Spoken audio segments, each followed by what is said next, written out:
In the heart of Ecum, a town where the air carried the scent of roasted maize and palm wine, and the distant drumming of the griots echoed each evening like the heartbeat, there lived a young woman named Nao. Her story began not in luxury, but in struggle. Her family's hut stood on the edge of the town, where the soil turned rocky and crops grew stubborn. Nao's father had been a woodcarver, gentle, poor, and proud, while her mother sold calabashes in the marketplace.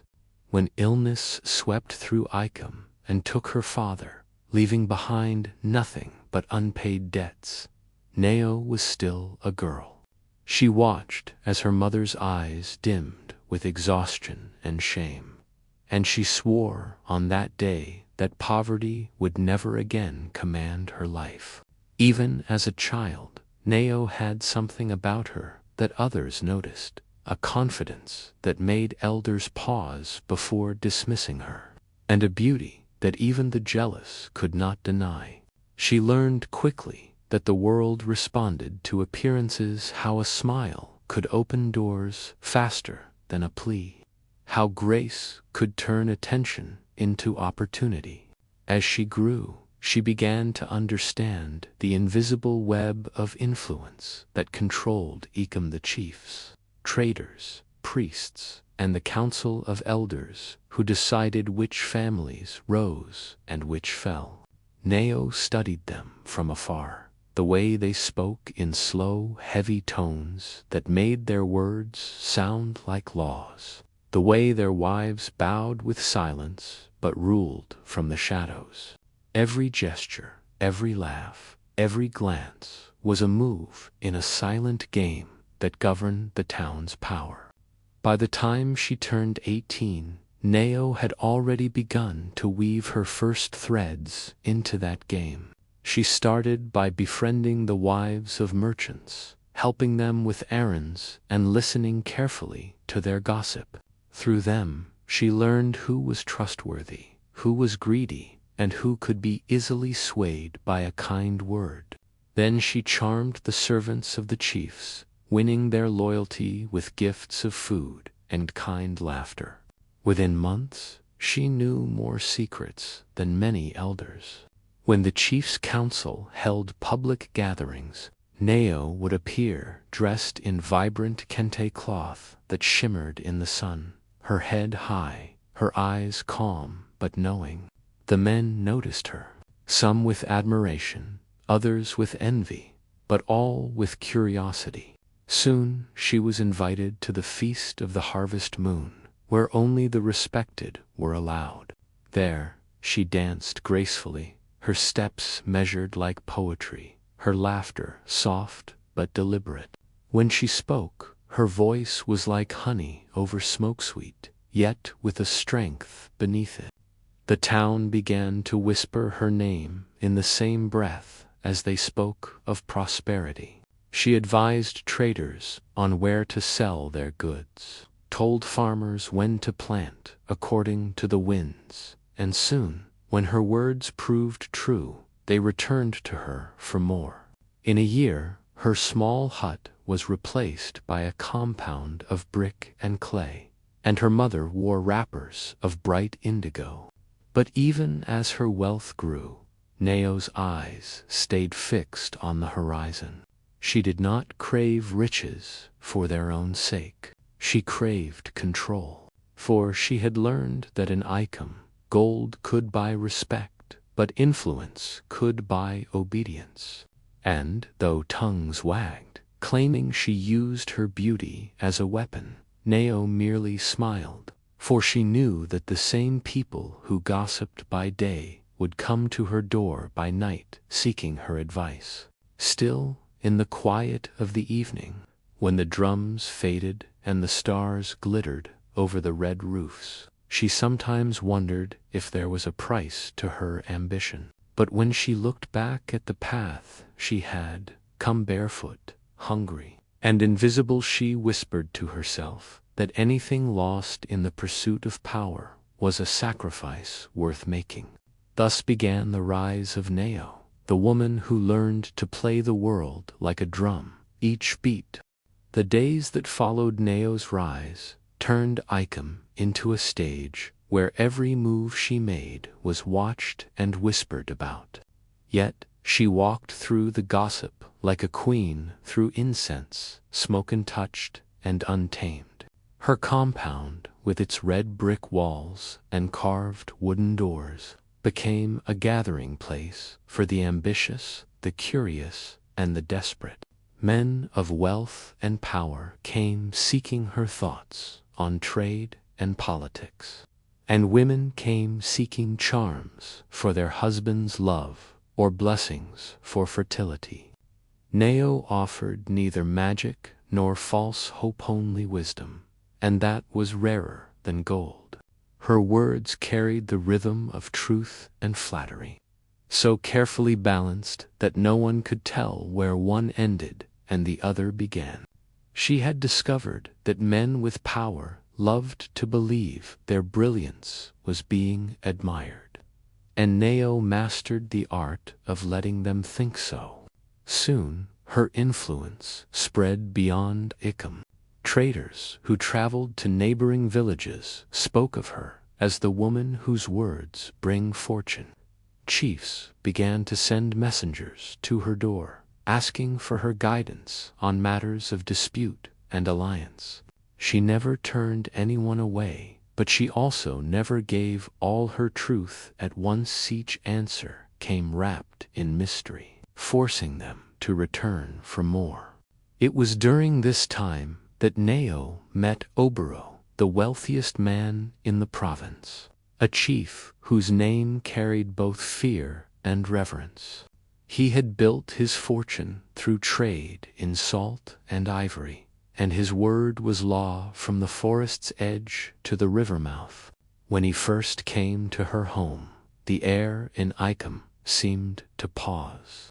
People whispered that no woman had ever refused Obero, but when he offered her bracelets of gold and a chest of coral beads, Neo smiled and said, "Respect cannot be bought with treasure. It grows where truth is spoken."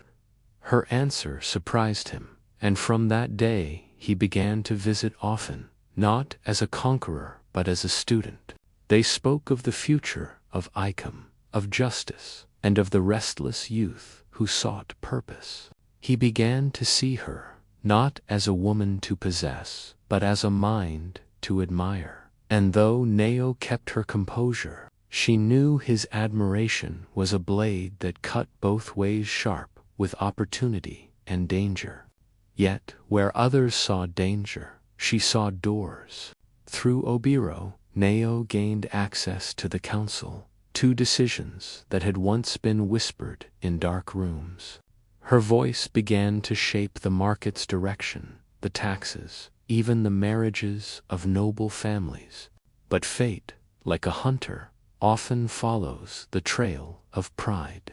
In one of Obero's visits, he brought his son, Lamua, young man with eyes bright as morning rain and a spirit too wild for politics.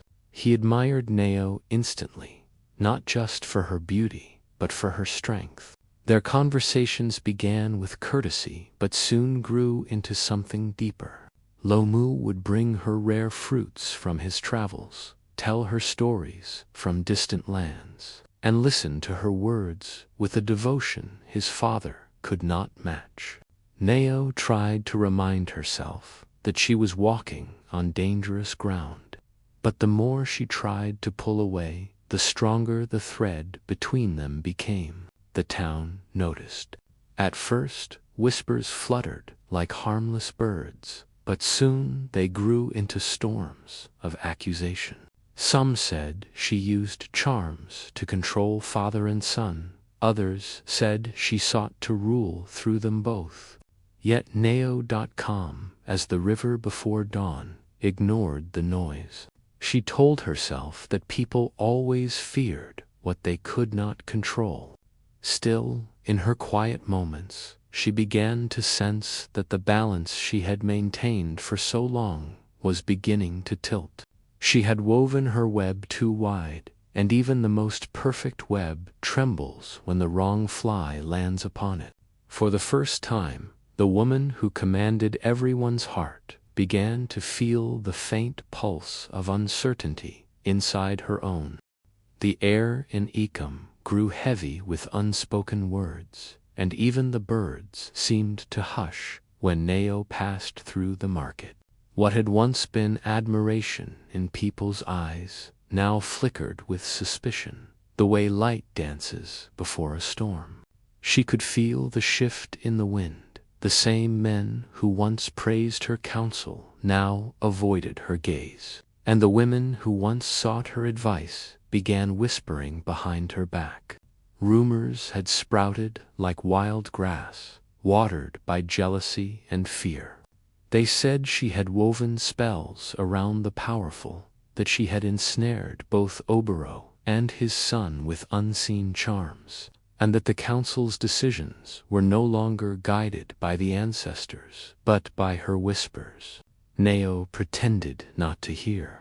She carried herself with the same grace, her head high, her voice calm, her smile unbroken. Yet deep within, unease began to stir. The game she had played so cleverly for years was beginning to shift beyond her control, like a fire spreading faster than the hands that lit it. When the season of harvest came, Obero announced a grand banquet to honor his son Lomu's betrothal to Abeni, a young woman from a noble family whose lineage reached back to the founders of Icom. The invitation went to every household of rank, and though Neo sensed the danger in attending, she knew that absence would speak louder than presence. On the night of the feast, the town square glittered under lanterns made of calabash shells, and the air throbbed with the rhythm of drums and flutes. Dancers swirled in bright colors, and the smell of roasted goat mixed with palm wine filled the night. Neo arrived in a gown of deep emerald green, her wrists heavy with beads, her steps deliberate. All heads turned, for even her enemies could not deny her presence. She greeted Obero with the same composure as always, bowing slightly, her voice steady. But when her eyes met Lomu's, the world seemed to still. His gaze lingered a moment too long, and in that glance, every whisper ever spoken about them became truth in the minds of the watchers. Abeni, his betrothed, noticed too. Her smile faltered, her laughter dimmed. The drummers played faster, the dancers moved wilder, but the joy in the air began to thin like smoke. As the night deepened, Obero rose to speak. His words began with pride, pride for his son, for the future of Ecom, for the unity of their people. But slowly his tone darkened. He spoke of loyalty, of betrayal disguised as friendship, of those who used beauty to bend power. His voice carried across the courtyard, heavy with accusation cloaked in civility. Neo felt every eye turn toward her. She remained still, her expression unreadable, but her heart pounded like the drums that refused to stop. When the feast ended, no one dared to approach her. Even Lomu kept his distance, trapped between duty and guilt. That night, under the cold stare of the moon, Neo returned home in silence. She sat by her window, staring into the darkness, and realized that for the first time, her charm could no longer shield her. Power had turned its face from her, and the same tongues that once sang her name now prepared to bury it. She thought of leaving Icom, starting anew, somewhere far beyond the hills, but her pride would not allow it.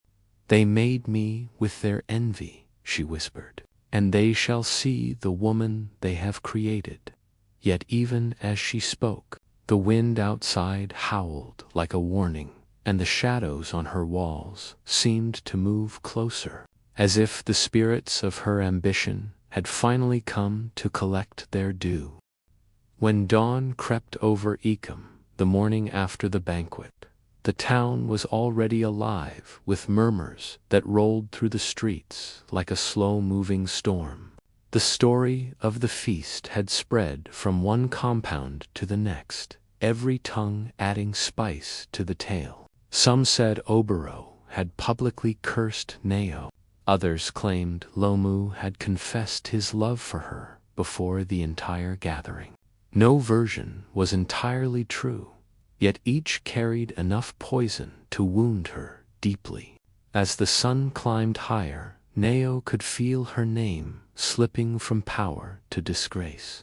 At the market, where she once walked to admiring glances and respectful greetings, now traders turned away or pretended not to see her. The women whispered behind folded fans, their eyes darting with cruel curiosity. Even her mother, who had once basked in her daughter's success, began to keep her head lowered, muttering prayers beneath her breath. Neo sat in her courtyard, surrounded by the silence that once had been filled with laughter, thinking of how quickly fortune changes its color. She had climbed high, but the higher one climbs, the louder the fall. Still, she refused to bow. If they wish to call me cursed, she told her reflection in a bowl of water, then let them see what a curse looks like when it stands tall. But pride could not silence the ache that grew in her chest. The council summoned her 3 days later, the message carried by 2 guards who refused to meet her eyes. When she entered the council hall, the elders sat in a semicircle, their faces carved from stone. Obero stood at the center, his robe dark as storm clouds, his expression unreadable. Lomu was nowhere in sight. Neo stood barefoot, as custom demanded, dressed in a plain white cloth, the color of innocence and surrender. When she bowed, no one returned the gesture. The eldest counselor spoke first, his voice trembling not from age but from anger barely contained. "Neo, daughter of Ikama," he said, "you have been accused of deceiving men of honor, of using your influence to corrupt the balance of power in Ikam. You have broken the trust of this town." Neo lifted her chin. "I have spoken words that brought prosperity, not ruin. If men listened, it was because they chose to. My tongue holds no chain." Her calm defiance rippled through the room like a challenge. A few elders shifted uneasily, but Obero's eyes remained cold. "Your tongue," he said slowly, "has turned brother against brother, father against son. Icum cannot thrive where poison grows." He raised his staff and struck the floor once, the symbol of exile. Gasps filled the hall, though many had expected it.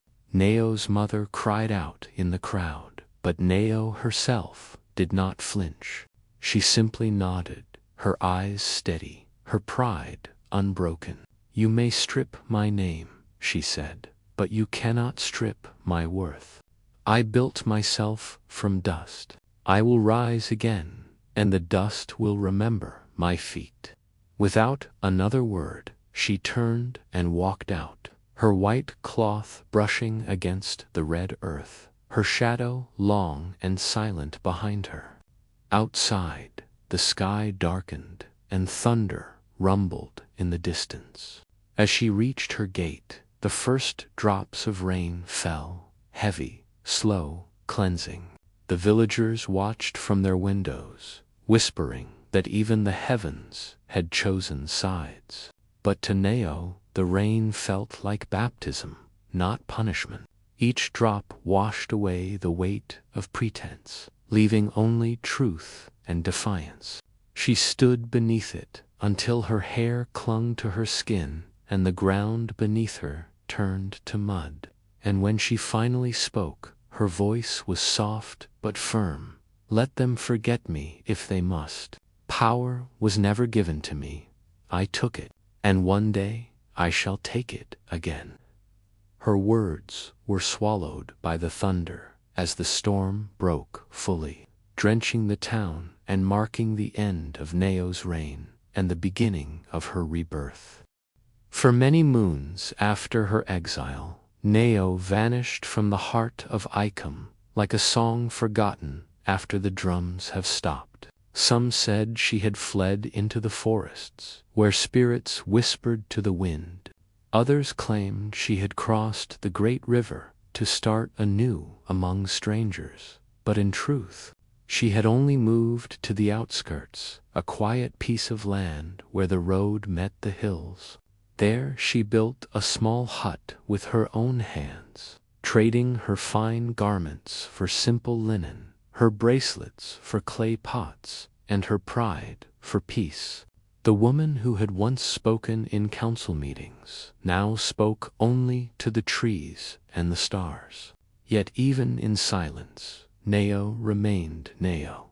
Her strength did not fade, it only changed its shape. Each morning, she would rise before the sun and walk barefoot through the dew, gathering herbs and roots, learning the ways of healing from the old women who lived nearby. They were outcasts, like her widows, rejected wives, and wanderers, but they saw in Neo a fire that had not died. Under their guidance, she learned how to mix herbs to soothe wounds, how to read the sky for signs of sickness, how to pray in whispers that carried to the ancestors. Slowly, her name began to return to Icum, but this time not with scandal, with gratitude. A farmer would come with a sick child, a merchant with a fevered wife, and Neo would heal them quietly, asking for nothing in return.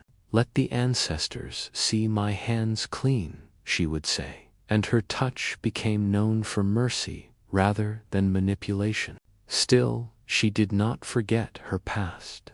Each evening, as the sun bled into the horizon, she would sit outside her hut and watch the lights of Icum in the distance, wondering if anyone there remembered her laughter.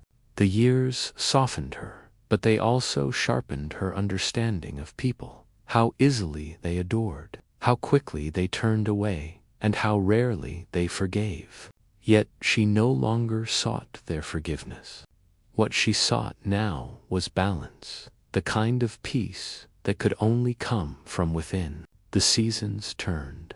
Children were born, chiefs died, and new voices rose in the council, none of which spoke her name aloud. But all still walked paths shaped by the decisions she once influenced. One day, as she gathered firewood, she heard the distant call of a traveler's drum, the rhythm of Icum's festival of renewal, held every 5 years to mark the end of drought and the beginning of planting. She smiled faintly, remembering the days when she had danced in the center of that celebration, her bangles ringing with pride. Now she was a shadow to them, but she did not resent it. "Even a shadow has power," she murmured, "for it proves that the light still shines." As twilight deepened, she noticed a young girl standing near her hut, thin, barefoot, eyes wide with fear. The child's mother was ill, too weak to walk, and had been abandoned by her kin. Without hesitation, Neo followed the girl to a nearby hut where a woman lay burning with fever. She worked through the night, grinding herbs, chanting softly, wiping sweat from the woman's face. When dawn came, the fever broke. The woman, barely conscious, whispered her name. A Beni Neo froze. It was the same name as Lomu's wife, the same woman who had once looked at her with jealousy beneath the lantern light. Fate had brought their paths together again, but this time without wealth, pride, or rivalry, only need and compassion. As Neo watched a Beni sleep peacefully, she realized that life, in its strange symmetry, always finds a way to test what we have learned. The woman who had once sought to rule hearts now saved them. And as the morning sun rose over the hills, Neo whispered to herself, "Perhaps the ancestors do not punish, they teach." The morning after Neo saved Abeni's life, the winds of fate began to stir again, carrying whispers from her quiet hilltop back to the restless heart of Ecum. For years, the people of the town had spoken her name only in secret, as if it were a spell that could summon trouble. But when the story of a healer who cured the dying wife of a nobleman spread through the traders and travelers, curiosity awakened in every corner. Could it be her? Some asked. The woman who once ruled hearts and minds. The rumor grew legs and ran faster than truth, and soon it reached the ears of the very man whose pride had cast her out. The old chief was now weaker, his wealth still vast, but his health fading like smoke. His son, Lomu, had taken much of his father's trade, but the years had not been kind to him either. Though he had married and fathered children, his eyes still carried the emptiness of a man who once loved and lost more than he could ever confess. When he heard that the healer who had saved his wife was Neo, he was struck silent. Memories came rushing back, the laughter under moonlight, the forbidden closeness, the downfall that followed. For days he said nothing, but on the fourth morning he saddled his horse and rode toward the hills. Neo, kneeling by her fire, looked up when she saw him approach, his figure familiar yet changed by time. His eyes were softer, his pride dimmed. He dismounted without a word, standing before her like a man before an altar. "You look well, Lomu," she said quietly, her tone neither warm nor cold. "And you look the same," he replied, though his voice carried the tremor of regret. For a long time they stood in silence, the only sound the crackle of the fire and the chirping of distant crickets. Finally, Lomu spoke. "My father is dying. The priests cannot help him. He dreams of the river and speaks your name. Will you come?" Neo looked into the flames, weighing the weight of his words. To return to Ecum was to face not only the man who had condemned her, but also the ghosts of her past. Yet, in her heart, something deeper than vengeance stirred compassion, that quiet strength she had learned in her years of solitude. She nodded once. "I will come, but not for him alone. I will come for the balance that must be restored." Together they rode back toward Icum as the sun fell behind the hills, painting the sky in gold and crimson. When they entered the town, people stopped to stare. Some gasped, others crossed themselves, as though they had seen a spirit walk among them. The woman they had exiled had returned, not in silks and jewels, but in plain robes and calm authority. Obero lay weak on a mat, surrounded by the smell of herbs and incense. His eyes flickered open when Neo entered. For a moment, pride and guilt wrestled across his wrinkled face, but then he reached for her hand. "You should not have come," he rasped. "I came because you called me," Neo answered softly, "and because no man should meet his ancestors with anger in his heart." She prepared her medicines, chanting under her breath as she mixed herbs and oils, her movements steady and practiced. The night was long, filled with silence and the rhythm of her work. When dawn arrived, Obero's breathing had steadied. He looked at her one last time and whispered, "Forgive me." She placed her hand over his heart. "The earth forgets nothing," she said, "but it always forgives." By midday, the great chief of Ecum passed peacefully, and word spread that the woman he had cast out had guided his spirit to the ancestors. Some called it justice, others called it mercy. But all agreed that power had returned to its rightful place, not in the council hall, but in the hands of a woman who had learned to wield it without needing to command. When the sun rose over Icum the next morning, the air carried a stillness that only follows great change. The people gathered in silence outside the chief's compound, watching as the smoke from the funeral fire curled into the pale sky like a serpent, carrying the soul of their departed leader to the ancestors. Nao stood apart from the crowd, her robe fluttering softly in the morning breeze, her face unreadable yet peaceful. For the first time in many years, the town that had shamed her looked upon her not as a curse, but as a keeper of balance. Children whispered her name with awe instead of fear, and the elders, who once had turned away from her, bowed their heads when she passed. Lomu stood beside her, his heart heavy with gratitude and unspoken memories. "The people are saying you brought peace to my father's spirit," he said quietly. Nao's gaze remained fixed on the distant hills.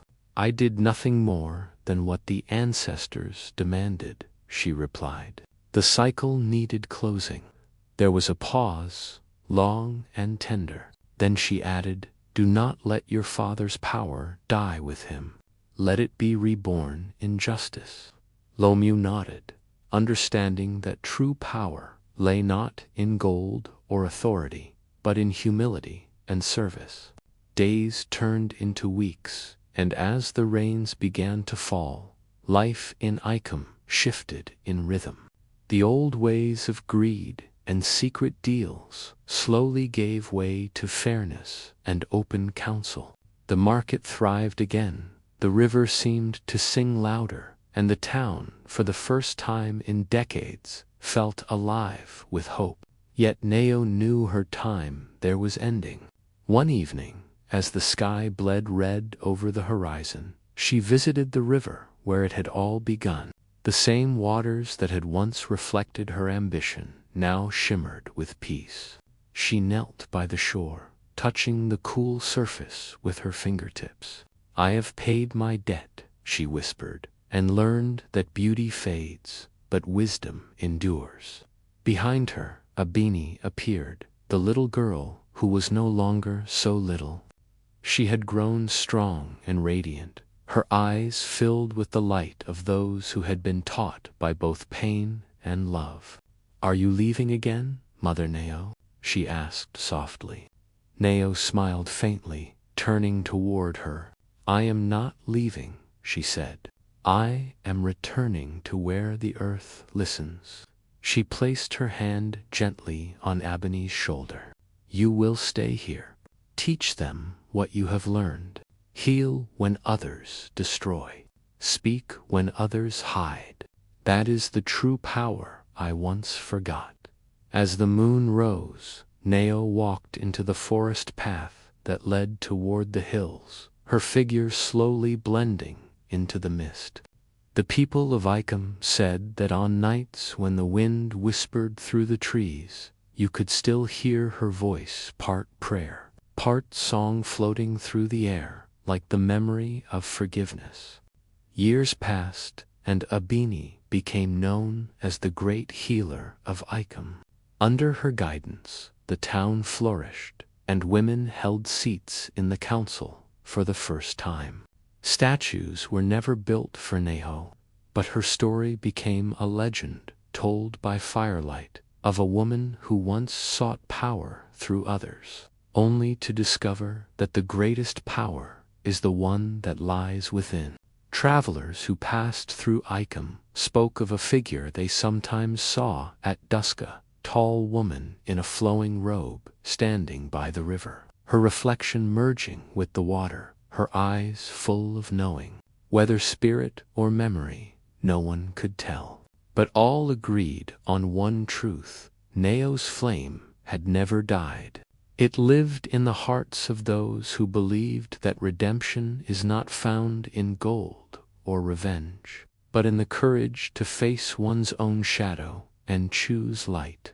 And so, the woman who once ruled men's hearts became a legend, who ruled time itself, eternal, unseen, but forever remembered as the one who played with power and learned its truest form.